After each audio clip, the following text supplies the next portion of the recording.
What is going on, guys? Xavier back at it again, and today is gonna be a little bit different. So I wanted to make a video about my feelings about every Pokemon game. I know everyone's done basically like a tier list and everything, and I thought, you know, why not give it a try too? Especially since Brilliant Diamond Shining Pearl have just come out, and I feel like it's time for me to give my thoughts on them. And I felt like, but I also feel like I kind of want to give my thoughts on every other game too, just in case, because I feel like I need to give everyone like my own personal thoughts in case anyone ever asks or whatever. They can I'll just say go to this video on my YouTube, then you'll see how I feel about every Pokemon game. But yeah, that's all I have. So let's get started on it. All right, so what we got here is all the main series games and stuff, right? Now, well, actually, you know what? Let me move something real quick. All right, there we go. So what we have here are the main series games. I made this myself because it also includes Brilliant Diamond and Shining Pearl. Where are they? There it is, right there. So I have them all here because it also includes BDSP right here. And like I said, I created it, so I wanted to give my thoughts on every Pokemon game. Pretty short summary, not too long. And basically just rate them from my favorite to least favorite. We're gonna start off with the first generation and just work our way up to the more recent games, BDSP. And then also I'll do this, and then I'll kind of update it when Legends Arceus comes out, which is in 2 months, by the way. Oh my God, Legends Arceus comes out in 2 months, and I cannot wait. I am super excited. But let's get into it.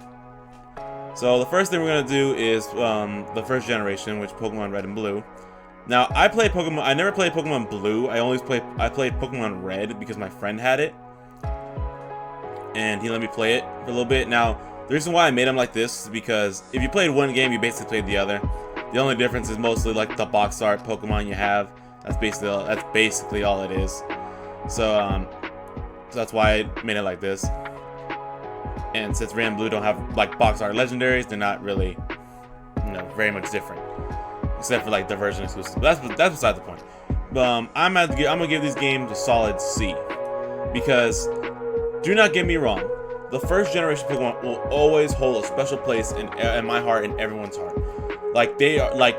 They would be top tier games if I didn't compare them to the other one and to the newer ones, and the newer ones are always gonna be outclass them because I feel like every new generation fixes a lot of stuff that the older ones didn't, that I had a problem with, and that's what makes them a bit better. Like in Gen 1, there was no running shoes. I think it was Gen 1 and 2. You couldn't run in the game, so it took you a minute to get to point A to point B without flying. And I felt like that was just annoying. But like I said, it was the first generation Pokemon. Still hold a special place in my heart. They're still good games. Do not get me wrong. They are still very good games. I just put them at C because compared to the other ones, they're just a bit lacking, but not like not like a big crazy amount. Next, we're gonna go off with Gold and Silver. I'm gonna probably have to put them at B because.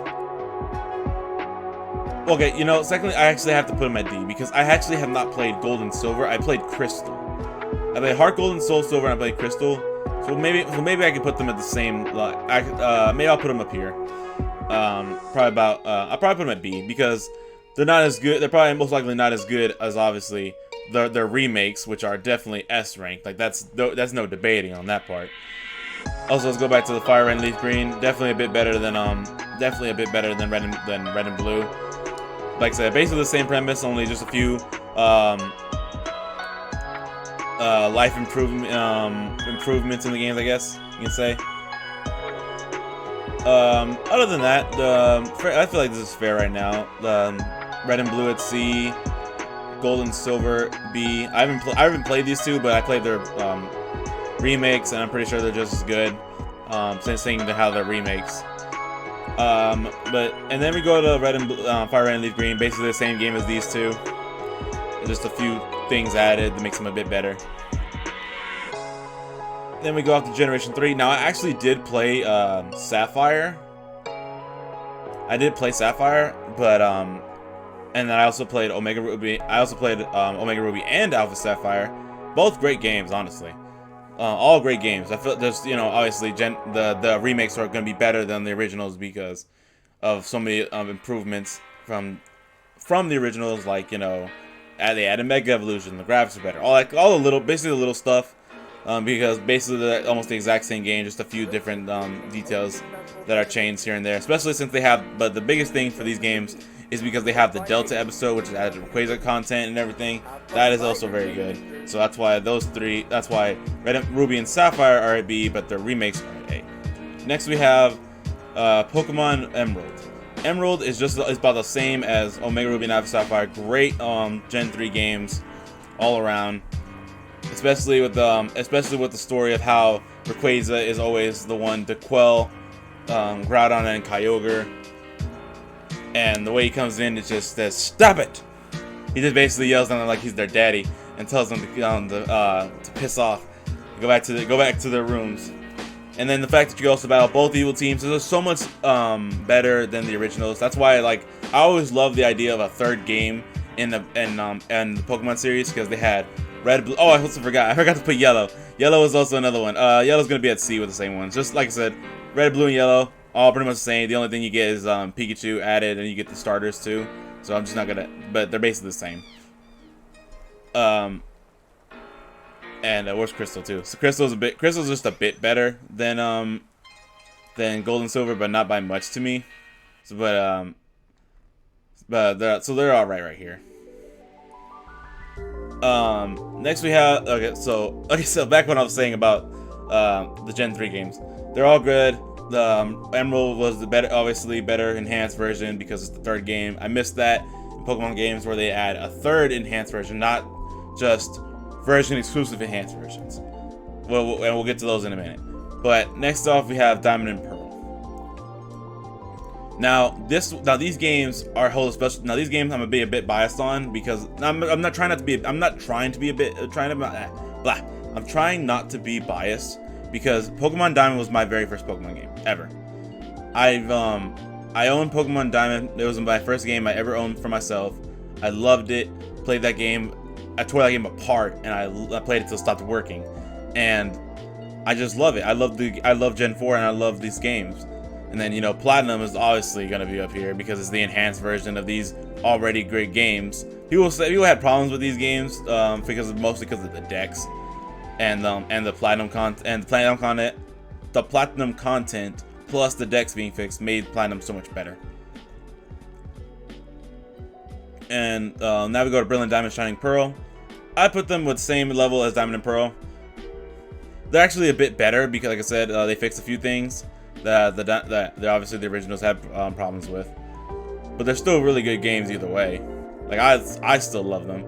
The only thing I like about the originals that I don't like about the new Diamond and Pearl remakes is the fact that it's a lot easier, and I mean it is easy.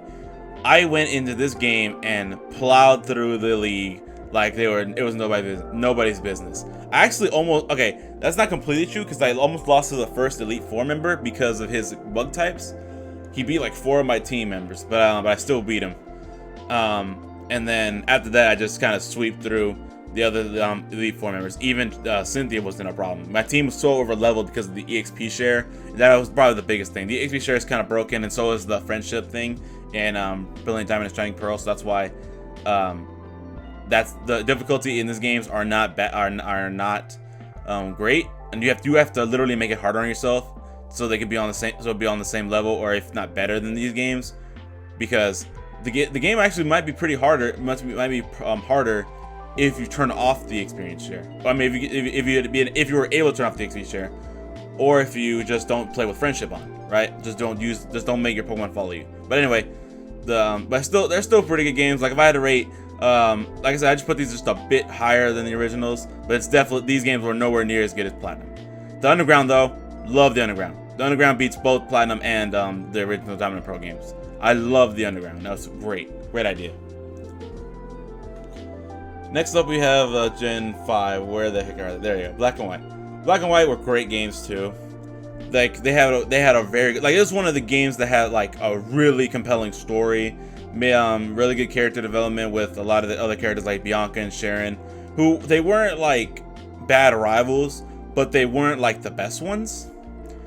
But they were good. They were good because they developed into better characters in the sequels, and like I said, and that's the same thing with N, because he developed into a different kind of character later on in the sequel, from being the character who believed that Pokemon should not be lived in Pokeballs; they should all live free, into, okay, I'm still on the fence about it, but I believe that some Pokemon actually enjoy fighting alongside trainers, even if they are in Pokeballs. So he's like his character changed throughout the entire game, and that's why I love Black and White. And the same thing for Black and White 2. Really like enhanced the game with Kyurem and everything. The idea of Pokemon Fusion was introduced in these games basically. Excuse me. And I find it both very enjoyable, and I found them to both be pretty difficult games to play through. Now, keep in mind, when I say difficulty, I don't really mean like extremely hard. I feel like back in the day, I only made it harder on myself because I didn't know like a lot of type matchups. I also didn't know how the special attack and physical attacking things went down. So if I went through all these games again, I'd still find a bit of challenge, but I probably won't find as much challenge as I did as a kid. But still probably but still pretty good games, even difficulty wise. Because I actually replayed them not too long ago, and they are still pretty difficult. Next up, we have Gen 6. Okay, these games, I'm sorry to say that Sun and Moon. Okay, I'm trying to decide like C or B, because on the one hand, they added a lot of good things into the games, like full model characters, no more no more chibis. But the cutscenes, oh my god, the cutscenes, I will have to give it I do like the idea of Team Skull, and the idea that, you know, Lucamine was like the evil mastermind behind everything, because she just wanted to find a Nihilego, even if it meant be with it, even if it meant bringing other Ultra Beasts into their world and them destroying it. She didn't care one bit. So I guess I have to say that, you know, Lucamine and Team Skull and a lot of the other Pokemon, you know, I think it's a solid B. Solid B. Not my favorite games, but definitely not the worst. I'd give them about a solid 7.5 out of 10. So that's why I say they're at B. Next, but when we come to talk about Ultra Sun and Ultra Moon, they're so much better. They did so much better with the trials in these games compared to Sun and Moon. The trials in Sun and Moon were not that hard compared to the trials in Ultra Sun and Ultra Moon. Oh my god, the trials were difficult. The trials were like insanely better, because the Dragon trial had not all Dragon types come in to help the Como. He was much tougher than he was before. And then also like the Fairy trial they added was even more difficult. Was just as difficult as the Dragon one. Like, so much good came out of Ultra Sun and Ultra Moon. Like, definitely way better versions than Sun and Moon. There were so much better versions. I even took my Sun and Moon back, because these were like the definitive versions to play. Like, I wouldn't, like, if I was telling someone to play a Pokemon game, play like, should I play the new Sun and Moon games? Nah, I play Ultra Sun and Ultra Moon. Better versions. Like, the much harder, much more fun games.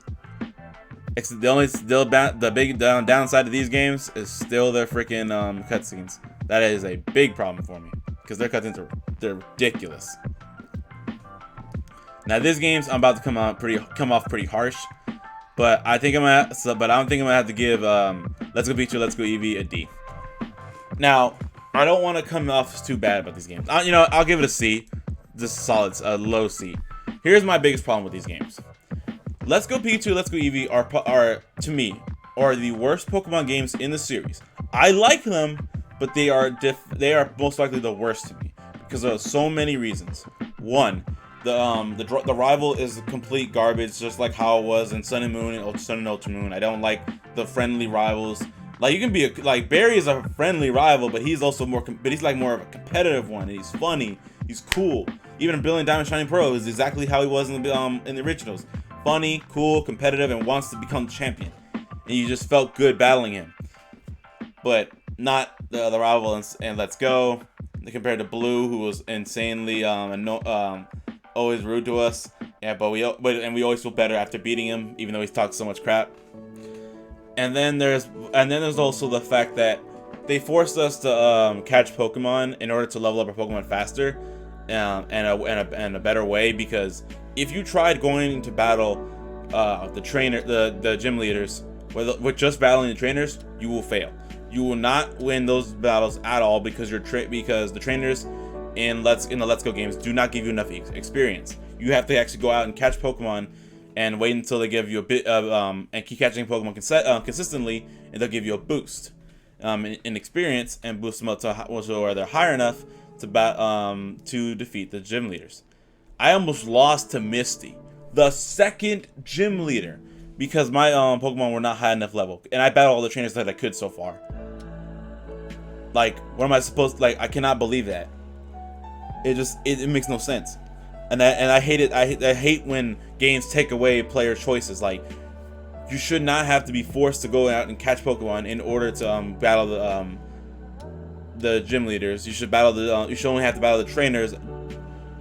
You should either have to battle the trainers in order to gain enough experience to go battle them, so you don't have to keep catching every single Pokemon you find in order to level up fast enough. And then that was just a big problem. Another thing is we're back in Kanto. Oh my God, Kanto is burnt. I'm completely burnt out on Kanto at this point. If I never went back to Kanto again, I'd be so happy because I'm done with it. I'm like completely burnt out on it. I love it to death, but still it is like insanely tedious that they keep pandering on to Generation 1 Pokemon, and they need to stop. Pokemon really needs to stop. It's just, there's so many. I don't want to go. I can go on all day about the problems about Let's Go, but I'm not gonna keep going. But I'm gonna stop here because I gotta finish up this video. I got I can go as long as I want really, but just gonna leave it at that. Next up we have, oh crap, I skipped a whole generation. I skipped Gen 6. What am I doing? Gen 6, I think I'm okay with it. I'm gonna give it an A. I'm sorry about X, because people give X and Y a bit of crap because they say they're too easy, because of the fact that like the EXP share was broken in that game. The EXP share is broken in Let's Go.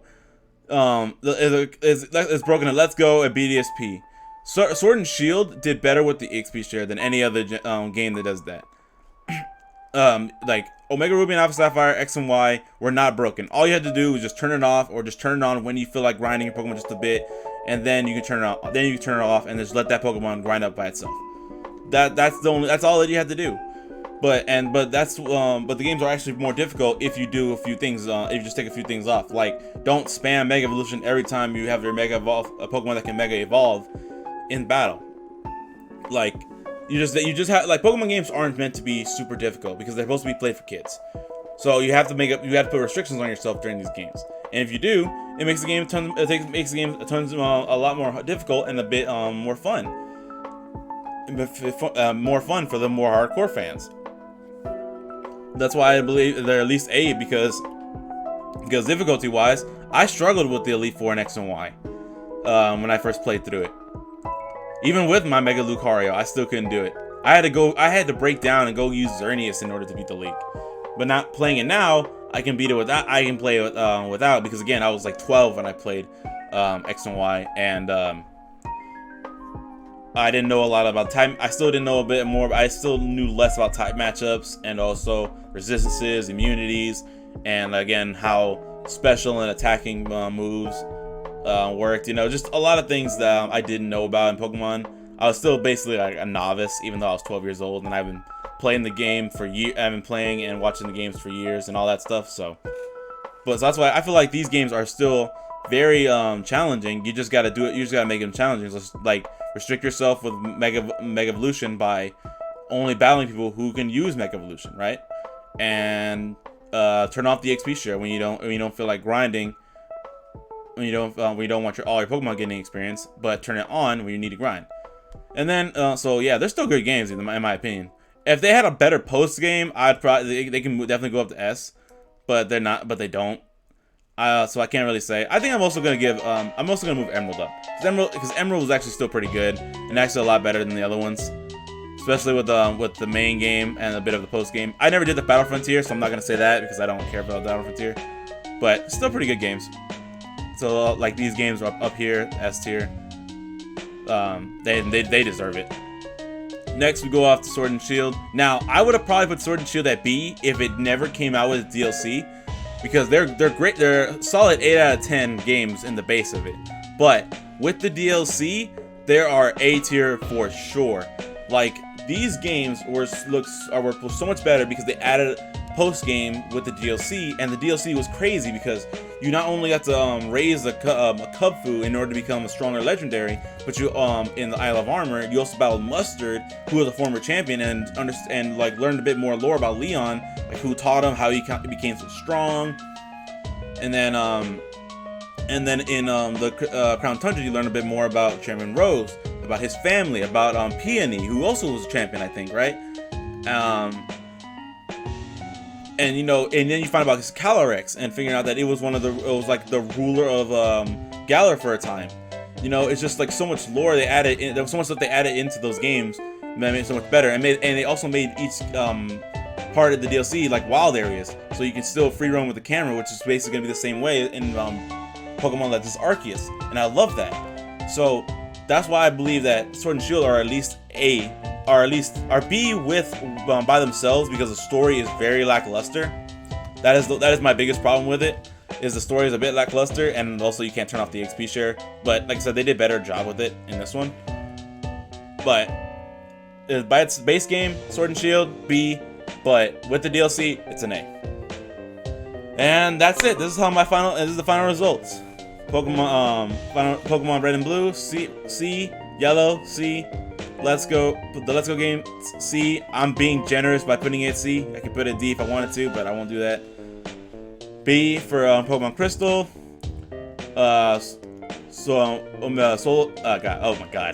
Gold and Silver, B. Fire Red and Leaf Green, B. Red, Blue, and Yellow. I'm sorry, Red, Blue, and Yellow. Ruby and Sapphire, B. Sun and Moon, B. Omega Ruby and Alpha Sapphire, B. I mean A, sorry. BDSP, A. The original Diamond and Pearl, A. Black and White 2, A's. X and Y, A. The Ultra Games, A. And Sword and Shield with the DLC is A. And then the S's are undoubtedly Heart Gold and Soul Silver, Platinum, and Emerald. Like, especially like these two are like the definitive Pokemon games. Everyone loves these games. You cannot not like these games, honestly. And they're arguably like the best Pokemon games ever created. But yeah, that's my thoughts on every Pokemon game, and also like some of my thoughts on BDSP. I will also be streaming BDSP Shining Pearl one of these days. I just don't want to do it right now because I just finished Brilliant Diamond for myself, and I'm doing a Nuzlocke on Shield right now. So I'm just gonna leave it at that. Hope you guys enjoyed the video. Hope you if you agree with my thoughts, leave a comment down below and let me know how you feel about them. If you don't agree, please be respectful and just tell me like that you don't agree with me, but don't like come at me. If you do, oh well. And yeah, that's all I have to say right now. So I'll see you guys next time. Peace.